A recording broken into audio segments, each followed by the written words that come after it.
truly setting up like a structure that ensures that there is space for relationship and discipleship, creates this beautiful community that can create a backflow of energy and creative energy and stories that can even fuel creativity. So really focusing on the community first. And then like, oh, by the way, do you guys remember we get to lead worship this weekend? But that almost has nothing to do with this community. That is something that we do together. And it's a cool thing we get to respond and do.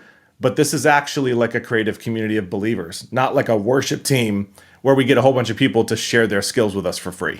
Welcome to the Worship Ministry Training Podcast, a monthly podcast for worship leaders who are serious about growing in their craft and calling. My name is Alex, fellow worship leader. Super stoked you're here. And if you're a new listener, I'm going to encourage you to hit that subscribe button because every single month, I'm going to give you helpful, practical guidance that you can immediately implement into your ministry. Hit that subscribe button and then go back through the past 9 years of episodes and binge listen your way to a healthier ministry. And if you're someone who is really serious about growing as a worship leader, I'm going to point you to the Worship Ministry Training Academy. What is the Academy? It's an online training platform that will give you everything you need to build a thriving worship ministry. You'll get 10 in-depth courses on topics like set building, team building, musical excellence, vocal technique, and more. You'll get live monthly training workshops on topics that are relevant to you. You'll get exclusive expert interviews with some of the best worship leaders in the world. You'll get done-for-you ministry admin systems and audition process, onboarding documents, team training materials, and even team discipleship materials. We will take care of you so you can focus on leading your team. If that sounds like something that would be of help to you, you can try the Worship Ministry Training Academy for just $1 by going to worshipministrytraining.com. Sign up today for your $1 trial, and I hope to see you inside of the Academy. All right, let's get into today's episode. How do we set our ministries up so that they develop people musically, spiritually, and artistically? It's a big question. There's a lot to that. There's the structural side, there's the developmental piece, and we're going to be talking about all of that with Jon Usborne, who is in Michigan at 242 Church. And so I'm going to bring Jon on the screen, and we're going to get to know him a little bit. So hello, Jon. How's it going? It's going well. I'm excited to have you on the podcast. And I was introduced to you by a mutual friend at the New Thing Church Planting Network, and you're a part of that as their creative director? Yeah. Mm-hmm. Okay, great. So just so I can quickly summarize a bit of the highlights of who you are, and then you can fill in some of the gaps. You are a creative director at 242 Church in Michigan. Mm-hmm. You also are the creative director at New Thing, and you also own a design agency. So you are like the uber creative bro. So what else do you want to share about yourself briefly for our audience so they can get context for who you are? Yeah. So music is kind of like my first language. Like I've been a worship leader since I was in middle school. The first time I led worship, the worship pastor that I led with after the service was just like, hey, great job. Did you have fun? And I was like, yeah, it was great. I'm looking forward to learning more. He's like, great, because I'm leaving and this is your job now. And he totally just bounced. So I was in middle school. I think I was in 8th grade. And ever since then, I've been a worship leader and kind of learning and exploring music. I've played in some bands and done stuff like that, but kind of navigated my way through over the past 19 years into like just general creative, like overseeing the creative process, how music and story and video and visual and all that stuff kind of balance together to create like a packaging of the gospel that hopefully is effective and reaches people who need to be closer to Jesus. So that's been my journey for the past while. Yeah. Wow. It seems like an arc that a lot of people take is like, I'm the worship pastor, but then I start to get my hand in the creative elements of the service, like the videos and the lighting, and then I'm pretty much overseeing all the production, and then now I'm the creative pastor or the creative director, and it's a good arc to be on. You said a really fascinating statement, packaging the gospel. Now, I know exactly what you meant, and I don't even need you to explain it to people, but our language and our words really matter, and this is not the topic of the conversation, but I think it's worth talking about this briefly. Yesterday in our pastor's meeting, one of our pastors said, yeah, I want to do an apologetics class. And the other pastors were like, yeah, so that means all the older people will come, but none of the younger people will. And I said, unless you call it something else, like your hard questions answered, or answers to difficult questions. Now everybody's curious about it. It's the same exact content, but how you package it gives people an openness to it. So just a very sidebar comment. I don't know if you want to comment on that comment, but it's important. Modern parables, man. Like Jesus spoke in parables. He told so many stories in the way that people could understand, and relate with and connect with. And in our context, sometimes we read a parable and without understanding of the cultural context, it's hard to understand what he meant by that. And maybe, 3,000 years from now, should the Lord tarry, people might look back at the way we package services now and say, how does that apply? But truly, that's what we're trying to do with all things in ministry is how do we put this in front of people in a way that connects with their life, makes it applicable, and helps them take another step. So, Yeah, that's good. So you are the guru of all things creative because you're doing it in 3 different spheres. And we had discussed talking about in this conversation how you have developed a community of creatives at your church. Now, there's a lot to that because there's the structural side of how you structured things, but then there's also the developmental piece, like what are you inputting into them as they pass through that structure. So I'm going to read a sentence that you sent me, and that will kind of set the table for the conversation. You said, we invest in our leaders from a spiritual discipleship perspective and set goals for them to do the same with their team members. And the focus is always community way before it's the ministry of doing the task. Okay, so in other words, like it's not about executing the program, it's about the people and the community in the people. So do you want to flesh that out a little bit for us? And then I have some specific questions about who are these leaders that you're investing into and stuff like that. So tell us more about your approach to creativity and community. Well, I think at every church that I've worked at, and probably every church that people who are watching have worked at, like it can be a real challenge to recruit, right? To like find people to do ministry with you. And depending on where you are, like sometimes I'm envious, like, oh, I popped up a church in Nashville and I just happened to have like a whole bunch of professional musicians in my backyard. So no problem at all. But if you're doing church somewhere that's not in like a musical epicenter like that, then it can be a real challenge. And for a long time, I would struggle through like, how do I adequately recruit people for ministry? But I was thinking about the need before I was thinking about this community of people that God has brought to me. I was living in scarcity, that I have a need that needs to be fulfilled. And it's my job to do it. And there's a little bit of fear. What if it doesn't happen? What if I can't find people? And that mentality forces me out of a community-oriented mindset and into strictly like kind of using people for the abilities or the skills that they have.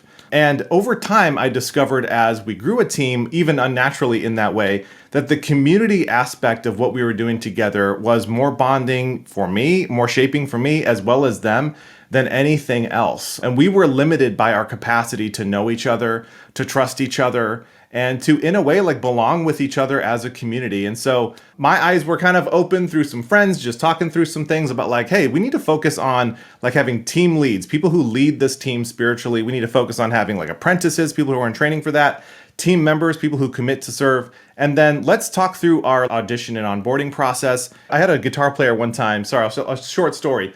Had a guitar player one time, lead guitar player. His name was Bruce. He was epic. He was super, super solid. And he came and he served on the team. And at rehearsal, we had him kind of like the back line. So like there's the front, line, the back line. It's kind of back by the drums. He was like, oh, I'm just, I'm not used to being back here, but like, okay, this is cool. Like, let's do this. We played after service.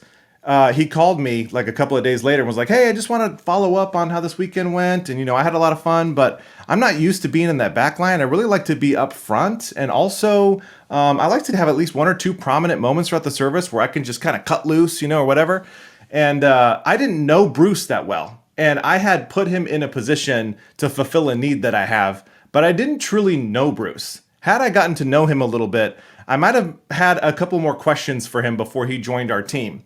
And there are some people who come into auditions and they're like extremely talented musically. And I'm like, listen, stop singing. Like you continuing to sing is only for me at this point. Like I know you're an amazing vocalist. Like you passed the test.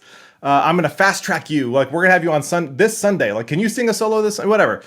But that's like backwards thinking. Like the way that I've over time learned is there's more value in investing in the person, understanding who they are, treating them like a child of God, getting to know them and investing in their life, and then seeing where that goes. I've built a ministry in my past from like 5 people to 50 people. And in that process, I did that strictly through like community oriented discipleship.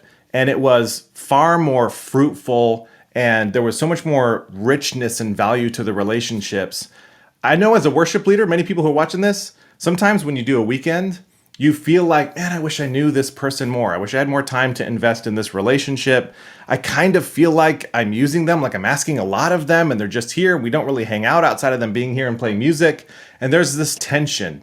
But the problem is we can't do that all by ourselves. So we need to bring people alongside us. So truly setting up like a structure that ensures that there is space for relationship and discipleship creates this beautiful community that can create a backflow of energy and creative energy and stories that can even fuel creativity. So really focusing on the community first. And then like, oh, by the way, do you guys remember we get to lead worship this weekend? But that almost has nothing to do with this community. Like that is something that we do together. And it's a cool thing we get to respond and do. But this is actually like a creative community of believers, not like a worship team where we get a whole bunch of people to share their skills with us for free, you know? There's a big difference between us. You're basically putting the people over the product. Like it's not actually about this thing that we're doing. It's just about the people. And we're going to love the people, invest the people, know the people, serve the people, encourage the people. And from that, fruit comes out of it.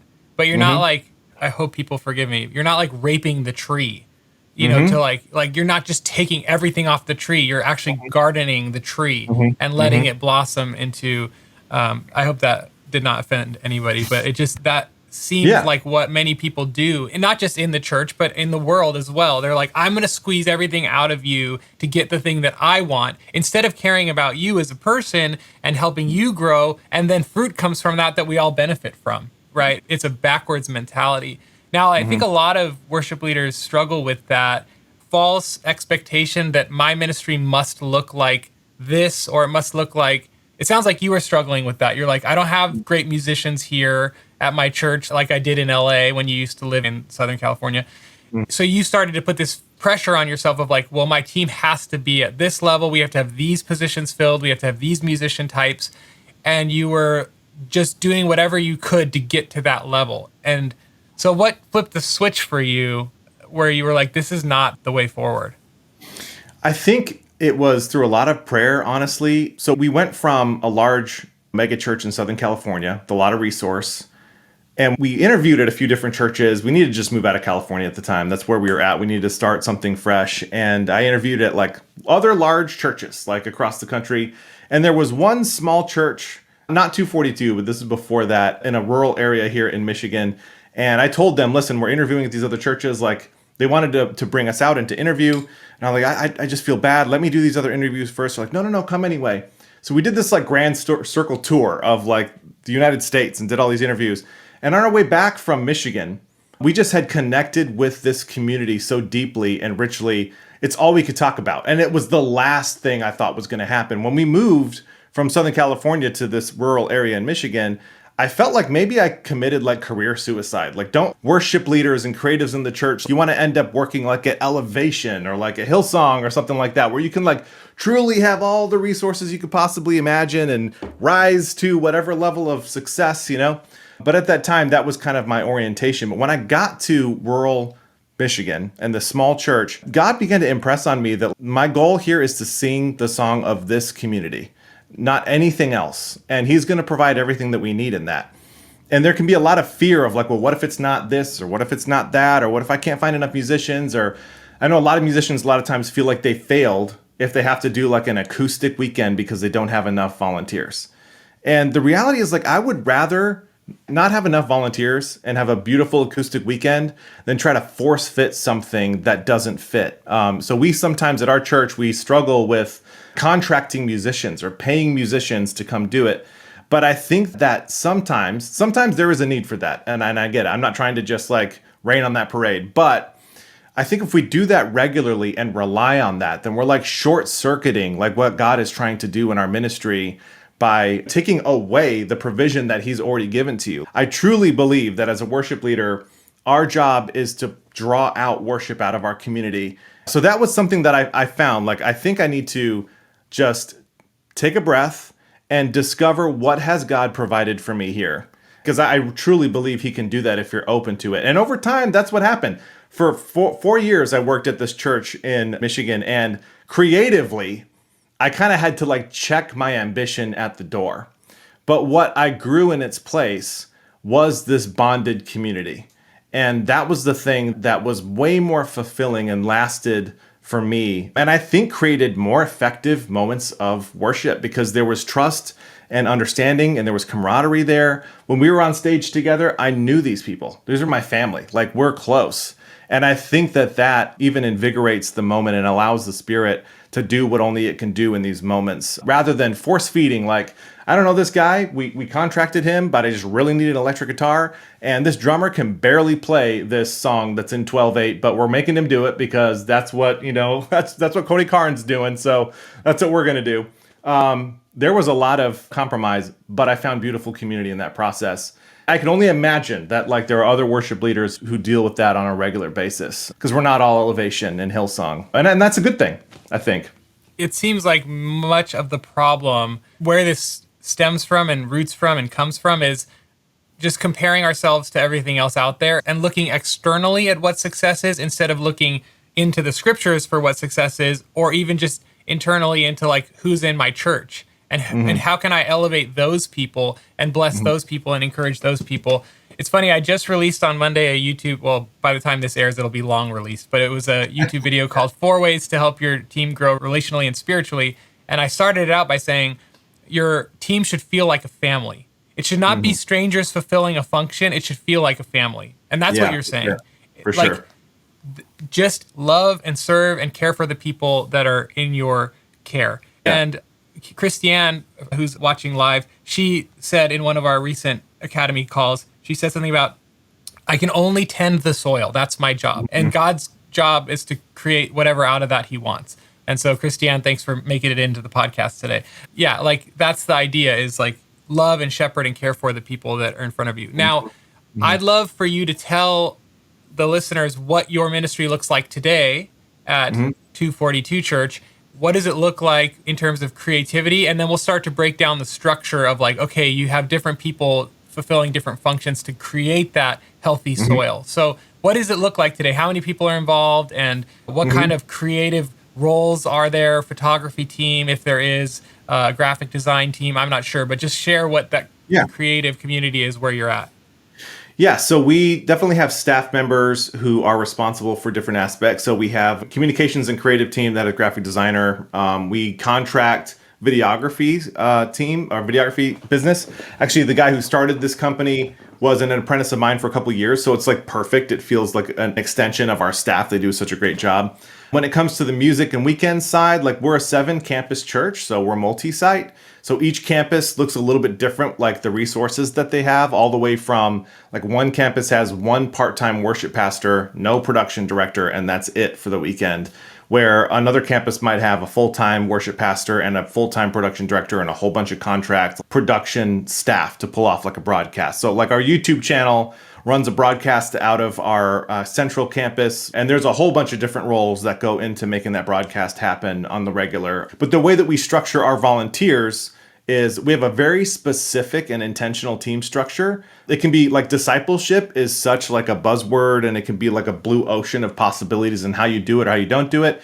And we've decided to get really specific about what that looks like for our community, just at least in terms of creating space and being intentional, making sure that it's happening. So throughout our weekend teams, we have coaches, team leads, apprentices, team members, and people who are trying things for the first time. Maybe they're in training, or we call it a test drive. So that's the kind of the roles broken down at each one of our campuses.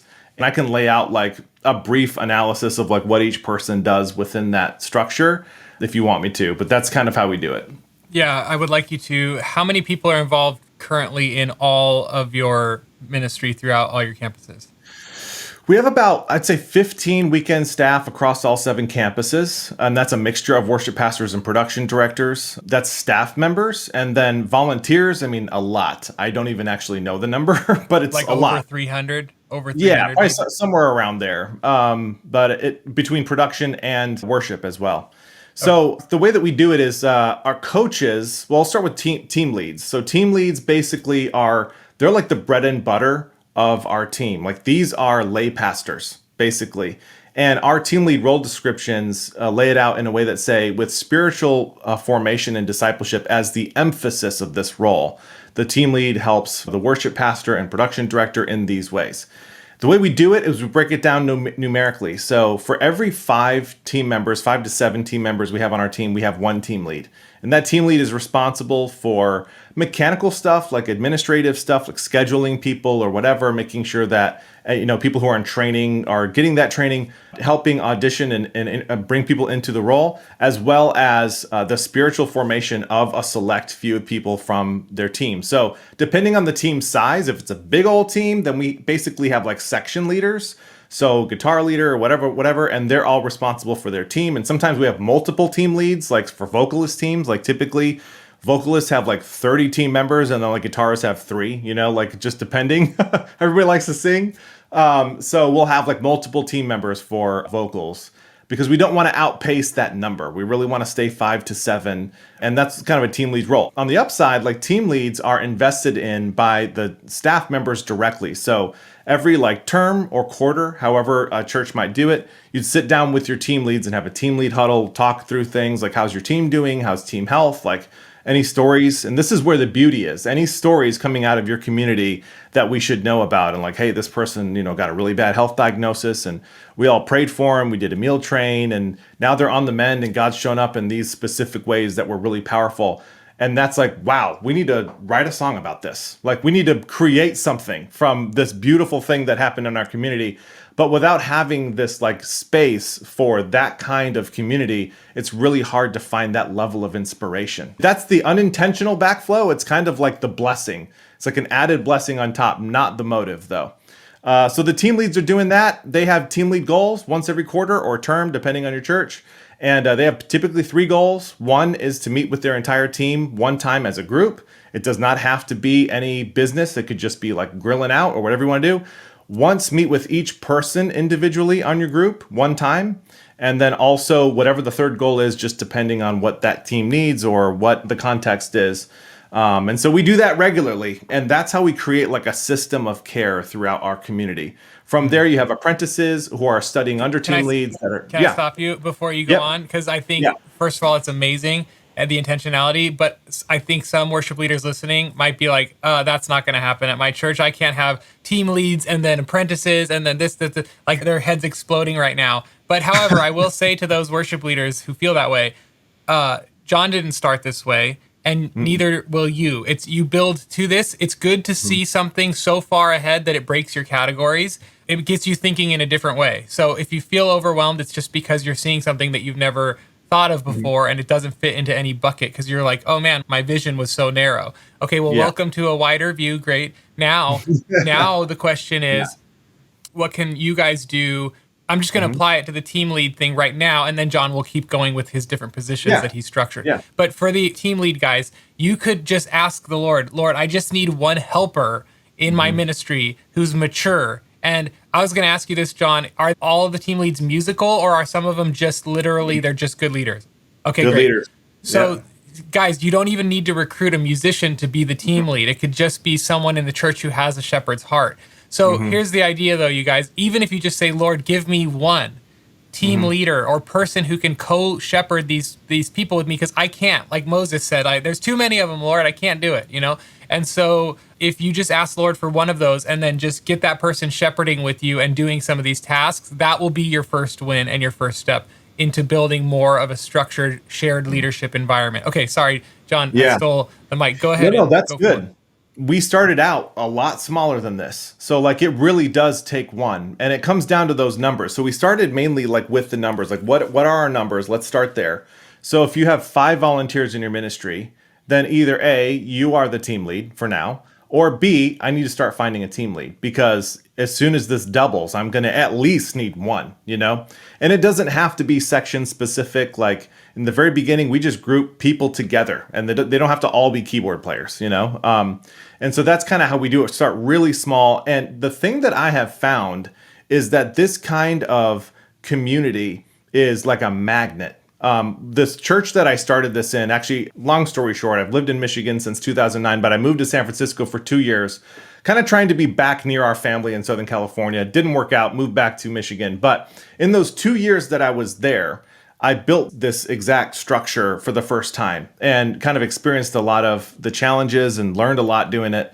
But the cool thing was we were able to start out really small and expand it. And the thing that blew my mind was there were a lot of people in the seats that had been worship pastors in the past or could play music or really loved the production stuff, but maybe they've served at a church before and they know what that world is like, and they're like, no, I'm not even raising my hand. I came here to get away from it. Like, I came here to be anonymous so nobody knew I was here. And we never recruited, but the people who are part of this community, through whether it's small groups or just knowing other people in the church, word kind of like spread that, hey, this is a cool community. Like, another big standard that we have is you can only serve 2 to 3 times a month maximum. And that would force us into acoustic weekends and things like that. And my campus pastor would be like, hey, why are we doing an acoustic weekend? And I'll just tell him straight up, because we're building this team. And I'm not going to do it by creating a standard that people can lead 4 times a week. Because from my opinion is, it just takes something fun and it makes it no fun anymore. As well as that person, when you're just coming with your family, especially to attend, it's so much more fruitful for your family and your home life than to always have dad missing because he's up playing guitar all the time for free, you know? So those kind of standards grew like wildfire. And we had worship leaders come out of the woodwork that were like, hey, I can't believe I'm even talking to you right now. I'm very hesitant, but I want you to know this is where I'm coming from.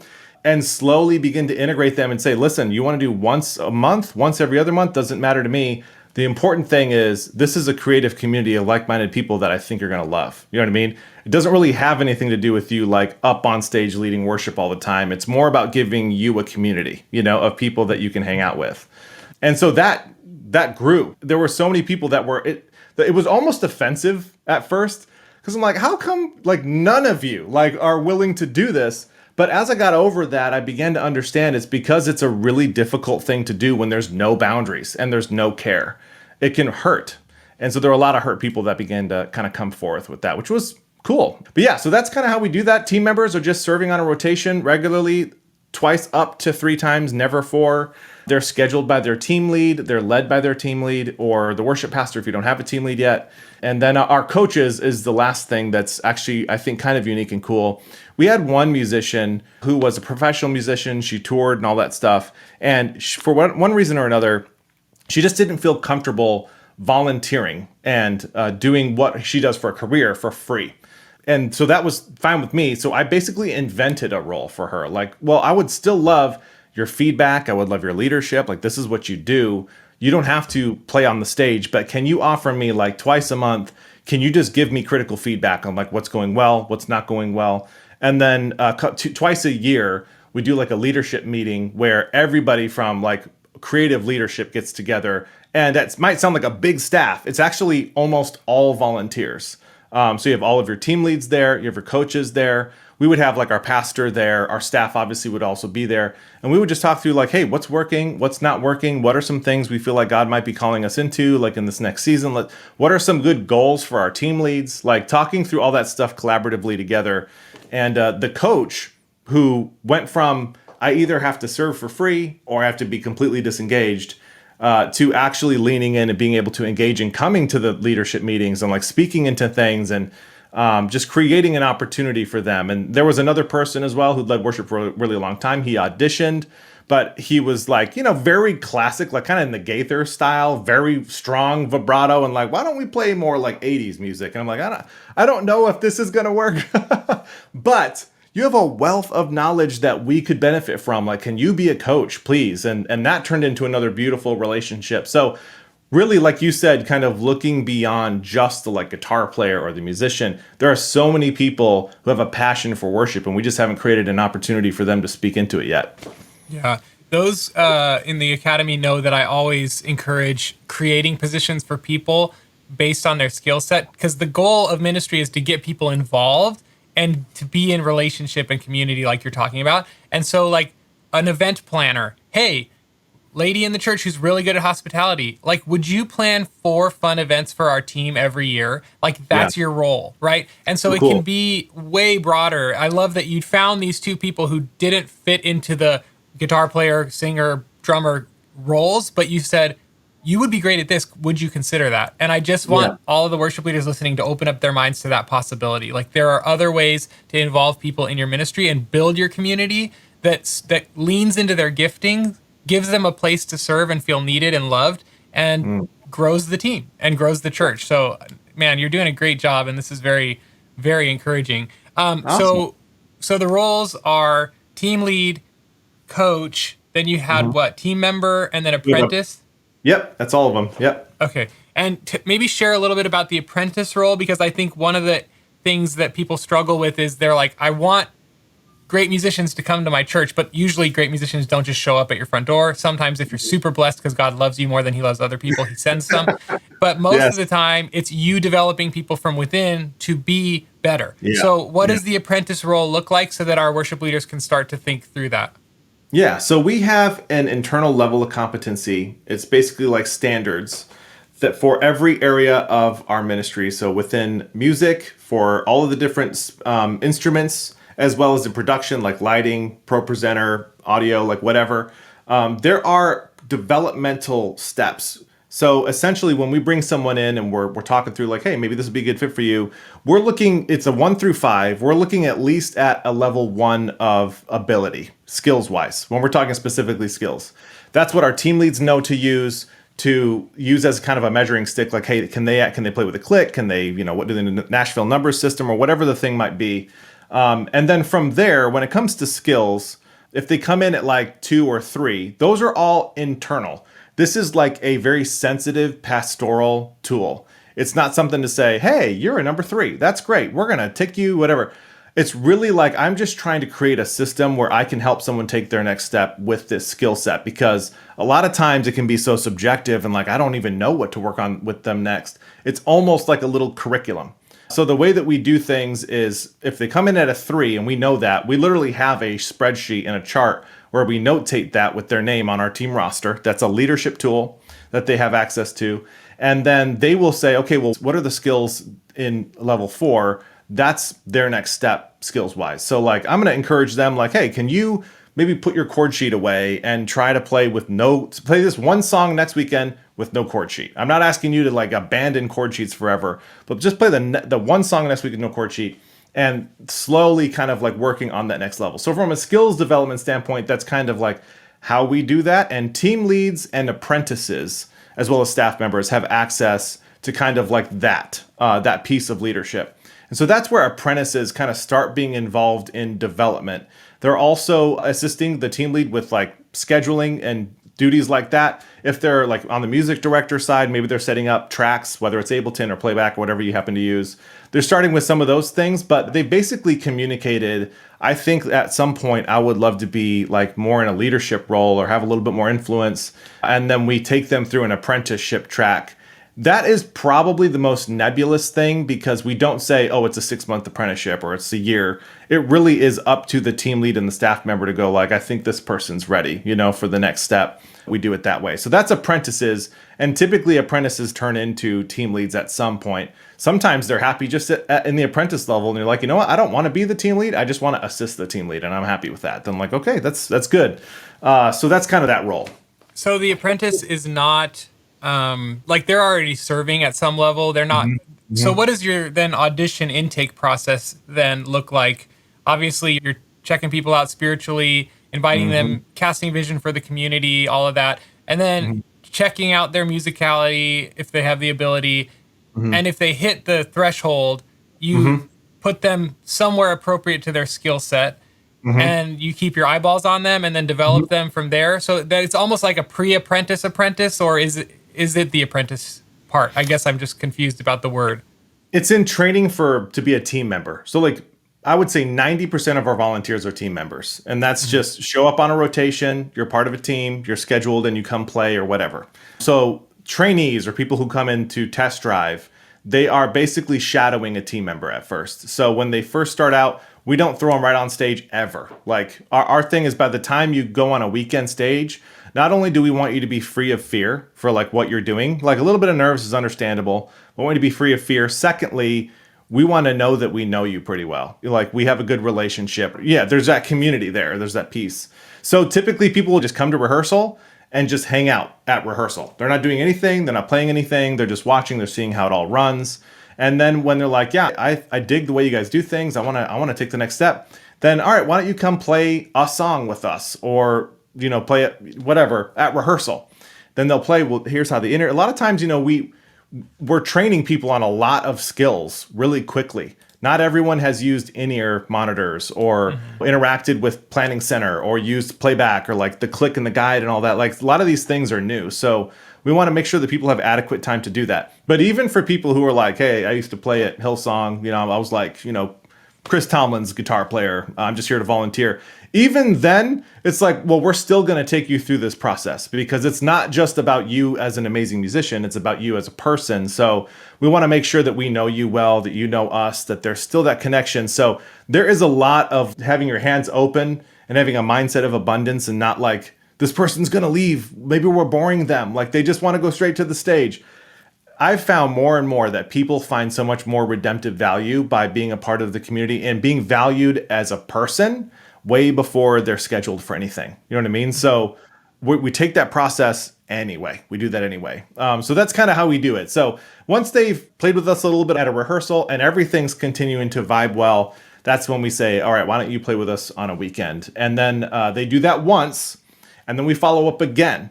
Hey, how did that feel? How you doing? Are you enjoying this? Like everything. If there's any red flags, we talk about that. But if not, then like, hey, would you be willing to be a team member? I just want to remind you, we've already showed you all this, but here's what team members commit to, time commitment, all that kind of stuff. And then once they're good with that, then we put them on the schedule regularly from there and let them know who their team lead is. And then they go from there. Yeah, and for the Academy students, I would encourage you to check out the team building course and the Copy Me course because a lot of the nuts and bolts of some of the stuff that Jon is sharing is in those courses. So check out Copy Me course and team building course. And also, I wanted to say kind of one of the big easy wins for you guys is finding that one or two team lead people to distribute leadership to. Ask them to meet with the whole team once a quarter, meet with every member individually, and then develop people internally, whatever. And then you meet with those people, your leaders, regularly. So I think that's a really great first step for everybody to take. I like how you said it's distributing the care. And you will be the lid on your team's growth if you're the only person checking in on everybody. So empower others to care. And again, they don't have to be musicians. Now, question, Jon, you said that creativity bubbles up out of the community. So where do you let that creativity bubble up to? So let's say somebody gets cared for at the hospital and there's this beautiful redemptive moment and they decide to write a song about the moment. Where does that song go to? Does it have to go to the church or can it go out to the world? Can it be their own song that they put on Spotify? Like, how are you capturing certain aspects? They are legally bound to give that to the church. Give it to the church. It came from the church. No, I know. Yeah, and I guess the heart of my question is, what obviously creativity is going to go out into the world. But sometimes you as the leader of the church decide, hey, that is a great, beautiful, creative piece that I want to bring into our service. Or we're going to make a video about that. And we're going to do a testimony video based on this situation that happened within our team. How do you as a leader capture creativity, find the stories, find the songs, decide which ones make it into the church and which ones are just for the Lord or which ones are just for the person to put on their own Spotify thing? Like, yeah. Go ahead. I mean, I again, with an attitude of abundance, like I own no claim to anything that God is doing. And this is something that we're actually just now beginning. Like this process, I want to encourage anyone who's watching this, takes a long time to do, to get to a place to where now you're starting to see that backflow. And not only do you see the backflow, but you actually have the bandwidth to do something about it. I know a lot of worship pastors are like, man, this sounds great, but like, I don't know how I'm even going to begin to do this process, how long this could possibly take. We had to cast vision for what our like worship staff actually is, because it's really easy to get caught up in the weeds of every little task that needs to be done. When the reality is when this care is distributed across this team, you can kind of elevate out of a lot of those administrative tasks that volunteers will happily take from you. We hate that part of our jobs as musicians and creatives and pastors. We're like, who wants to do PCO scheduling, like planning center scheduling? Nobody wants to do that. I don't want to give it to anybody because they're going to think I'm just trying to use them to do something I don't want to do. But the reality is like people are often willing and happy to do that. And it's our issue that we don't like it and we don't want to do. We put that on them. But the truth is, once we've kind of elevated out of those weeds and we're spending all of our time investing in our team leads and just making sure they have everything that they need, then we can start the list of like, what are the things that like only I should be doing? Like that I probably shouldn't hand off, that I feel like, or even the things that I'm passionate about that I want more time to do, like writing music. Once you have that stuff written down, then when you hear about a story, you've got the bandwidth to actually do something about it. The way that we decide, and this is new for us, but we are starting to like work on original music and potentially put something recorded and all that. But I really believe in as many things being organic and spirit-led as is possible. So I told our team just this year, like, hey, our goal is to write whatever bubbles out of this community. And whether if that's an electronic song or if it's acoustic folk or it's hip hop or whatever it is, that's what it is. We're not going to make it be anything else. And we're going to trust that God has a plan for that. And it really isn't, there is no expectation that like that belongs to the church or this belongs to the church. If somebody feels like there's something that they want to share with the church, then we take it from there. Hey, what is it? Let's listen to it. Oh, this is really cool. Let's develop that. Like, would you be willing to develop that? Like, and how do you want to go about it? Like, I'm open. We're more likely to create a record label than we are to create like one band and have a whole bunch of artists that have a whole bunch of different expressions of what that looks like, and no ambition to like shoehorn it into anything again. Because I believe that if we're true to ourselves, then God has a ministry for that. And there are people out there who are going to connect with you being true to yourself way more than connect with you like with the exact same guitar tone as like this person or that person, the same progression, you know, like we're not interested in that. So what I told the team is if we accidentally write a corporate worship song, then we'll do that. But we're not trying to do that. Like we're trying to do whatever it is that God impresses on our hearts. That's a harder road and it's a lot weirder. but it's been a lot of fun to hear like a variety of things that's not like, wow, this is just ambient and I love it. Like we should do something with that, you know? So anyway, that's kind of the way that we're approaching how we handle like the creative things that bubble out of the community. Just let it be what it's going to be. Throw resources at it if they want that. And if they want to do it on their own, then like, how can we even help you? How can we support you in doing this on your own? Yeah. And you act as like the curator of like, oh, wow, actually, that's really cool. What if we, and you kind of just add your 2 cents to what they're already doing and try to elevate it slightly even more. It's funny, you were talking and I was like, oh, you mean so your album isn't going to sound like every other worship album out there?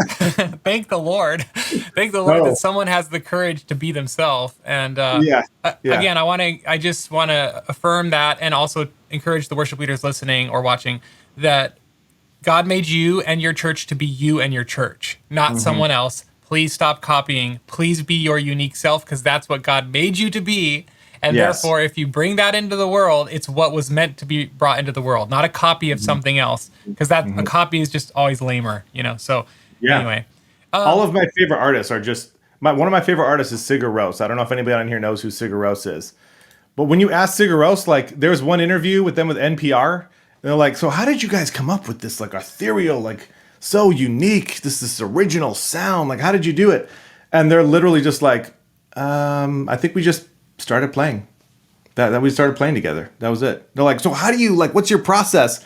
And like, kind of like just play music. You know what I mean? Like they're just true to who they are, and it's weird. It's not normal, but like it's what's effective. And I really believe that like in some ways in art, we are lacking that in the church. Like there are more expressions that I have seen lately, which is really encouraging because I feel like there are more artists in the church who are contributing in this way. And I feel like that's the only way to be authentic to who we are and authentic to what the Spirit is doing. And I feel like when we do that, it's going to reach way farther and truer, if that's a word, when we're being true to who we are. Yeah, I'm passionate about that for sure. We do a whole other podcast on that. we may do a whole other podcast. So you lead a lot of creatives in 3 different realms. I'd love for you to share some tips with the worship leaders listening on how to lead creatives well. Whatever you've learned through the years of leading creatives, go ahead and share that. Then I have a question for you about AI. So let's start with the first question though. Yeah, I think leading creatives well, I'm going to sound like a broken record, but it's community. Like it's 100% community because in order to be creative with each other, we have to really trust each other in order to be vulnerable. When you get into a brainstorm with people that you don't really know, everyone's a little bit guarded and a little bit concerned about criticism, like maybe this is a bad idea. I don't know if it is or not. And typically, like I found that the creative process, there's a lot of bad ideas before there's a good idea. And that's just how it works. But if you don't know each other well, you don't trust each other super well, you're afraid to be vulnerable in that way. And there is a huge element of caring for each other through a creative process rather than just, oh, let's just throw some ideas at the wall, throw some darts, whatever. In my experience, anyway, it has not worked that way. There have been some times where pressure's on and we just got to like ideate now, because we got to do something quick. And even in those moments, if you've taken the time to create trust and create relationship and community, then it's a lot easier to kind of fly through a process together than it is to do something that's somewhat unnatural. But I would definitely encourage anyone watching this, even if you're part of a smaller expression of faith, God has provided people in your church. Like I fully believe this, that can be part of your creative process. And the more community that we build, the more that we discover those people, and then we can bring them into that process. But that's what I would say. Community, trust, caring for each other, and you'll end up with something that you're all really proud of. Yeah, that's good. And for those of you who are interested in getting creative teams who ship on time, there is a podcast episode I did with Chris Vichet, and it's called Leading Creative Teams That Ship or something like that. I'll try to remember to put a link in the show notes. But let's just briefly talk about AI. It's everywhere. I'm not sure how aware people are that it is literally everywhere and taking over. So you can tell different AI bots to create different art, and it just does. Video is now a thing. Music is a thing. Writing obviously has been a thing for the last year. It really is astounding. And I have a videographer / graphic designer on our staff at our church, and he and I joke that like he's just not going to have a job in 4 years. It might be sooner, but like it will edit my YouTube videos for me soon. It will do everything, right? It's getting really close to that point. So how will AI affect creatives? And then are you using AI in any of your workflows, anything around that topic? And then we'll move into our Academy Q&A. So guys, get your questions ready if you have questions about anything we've talked about today. So you can even start typing them in the chat now if you'd like to. So go ahead, Jon. Yeah, so I remember tales being told of when computers and Photoshop and all that stuff was created. With each advent of technology, there's an assumption that like we're going to lose the humanity in that advent of technology. And at first, with AI stuff, I started to get really weird about it. Like, hold on, and some artists still are. Like, AI is basically just knocking off a whole bunch of art from a whole bunch of people across the internet and repurposing it into things without their consent. That was the concern with AI from a visual standpoint. And I get that, and I'm sensitive to that. At the same time, I feel like AI is just another new tool to be used by people to create great things. I don't think that, having that mindset of abundance and not scarcity, like, oh no, AI is going to put me out of a job. How am I going to do this? Like, no, how can I use this? This is a cool thing that people have created, and it can be super scary. I've listened to my share of podcasts about the fear of the future of AI, and all this stuff. But from a art standpoint, I see it as a tool to be used more than a threatening thing for me. I have used AI for series graphics as a tool, not as the core creative component, but as a tool to be used. Because sometimes, you can take hours and hours of painstaking detail work, especially, and condense it down to trying a prompt 20 times and then you got what you need, which is really, really cool. But that was the same thing that was true before people used computers to do graphic design. When you started being able to use a computer, just changed the game. When I went to film school with my wife, actually, she was in film school and I just took her classes with her. And we cut tape and did all that kind of stuff and all the old school ways of doing things. And now when I use Final Cut or whatever, I couldn't imagine doing it any other way. And as a person who used to use tape, that is mind blowing. It's going to put all these people who cut tape and all the companies that make tape out of a job. That's true to a certain extent. However, just another tool to be used. And that's what I really think AI is as well. Maybe it will replace us and I'll end up being out of a job. But I'm just not afraid of that. I trust that God knows what it is I'm trying to do and that he's going to provide for that. And I've had some really cool experiences with AI graphics. And some of my favorite artists use AI as one of their key ways to generate their art. And the stuff that they make is amazing, really cool and unique, that if you were to set up a photo shoot or something to do what this AI prompt just did, dude, it would take a lot of time, a lot of money. And so it's just another tool to be used, in my opinion. Yeah, that's helpful. And for those of you who haven't explored it, like you can go to poe.com, POE.com, and you can try a bunch of different bots that do different things or create graphics and stuff. We got a great question from Jennifer. I'm going to read it, but then we're not going to answer it till the live Q&A. If anyone has more questions, put them in. Jennifer said, don't answer it yet, Jon. How do I build community with activities outside of Sundays when everyone's schedule seems so busy? So we are going to answer that for you, Jennifer. And anyone else, Joel just posted one in the chat as well. So we'll answer these questions in a second. Before we do, Jon, where can people find you? And any last words of encouragement for our listeners before our Q&A? Yeah, I mean, I don't have like an online portfolio for my own stuff. Risen.design is the graphic design company that I own with a couple of friends, and we do like church stuff. We do church series designs or branding packages or whatever, as well as like nonprofit and parachurch stuff. And then 242community.com is the church that I work at. I put music out on Spotify and all that stuff all the time too, under a band called Sleep and Awake. So that's another thing. And there's just all kinds of random stuff. I don't have like a hub of jonusborne.com to find all things Jon Usborne. I don't have that, but I would love to connect with you. I'm on Instagram, Facebook, all that stuff. You can hit me up and we can talk and continue a dialogue. And especially if you are out there building from the ground up with a small community, I've done that with you. I would love to help you do that. It's been an interesting process. I'm equally creative and nerd, as you can see from my lightsaber perched back here behind me. So I love to like figure out like how do we make sure that this happened? Like how do we quantify it? How do we write it down? Like our audition process, we go through a packet with our people that lays everything out clearly. Because I think like clarity is kindness. And when you're not clear with people, they don't understand the commitment level. They don't understand what it is that you're doing. There's just a lot missed when we assume. And so I would be more than happy to help you walk through that process as well. Support worship ministry training. It looks like you guys are doing that too. Praise God. It's so good. So anyway, yeah, we can continue the conversation if you want. Hit me up on Facebook, Instagram, or whatever. Awesome. And any final words of encouragement to the general public who will not be in the Q&A? Yeah, I think one step at a time, man. Let's start small. Like I truly believe that I believe in appointing.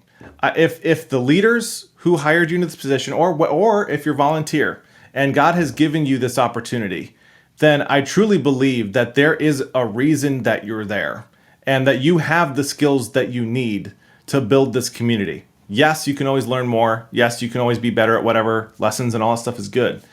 But he's also provided people at your church that need you to minister to them and help them take their next steps. I really believe that your community is just sitting in the wings if you don't feel like they're there yet. And so one step at a time, one conversation at a time, one team lead at a time, I've seen it happen and I know it will happen if you're diligent with this in your context, it will become a magnet of creatives that you won't be able to stop. One of the most fulfilling things for me is seeing staff members at other churches on the other side of the community that we built. It's just so fulfilling, like that's fruit directly from the thing that God used you to do. So take confidence in that and live out your convictions, because I believe that your convictions is why God has you there. So do that. That's so good. Sounds a lot like shepherding, which is what we're called to. So thank you, Jon. Let's jump into our Academy Q&A. For those of you who are not in the Academy, I would invite you to join. But let's run this outro and I'll see you guys in our Q&A session in 1 second. Thanks for tuning in today. I hope this episode encouraged you, helped you, and pushed you forward in your ministry. If it helped you, can you take a second and help us by sending it to just one person that you think needs to hear this? And if you're feeling extra nice, leave us a nice, shiny 5-star review on Apple Podcasts, or like this video if you're watching it on YouTube. If you want to discuss this episode or ask questions, we do have a free section in our Academy where you can post comments and questions and chat with other worship leaders just like you, and also sample some of our courses. And you can go to worshipministrytraining.com/free to join us inside the free portion of the Academy. If you're looking for more, check out the Full Access Academy. You can get 15 days for just $1 to start and try things out. Again, you can try all of it for 15 days for just $1 by going to worshipministrytraining.com. Hope to see you inside the Academy, or else I'll see you next month for another helpful episode.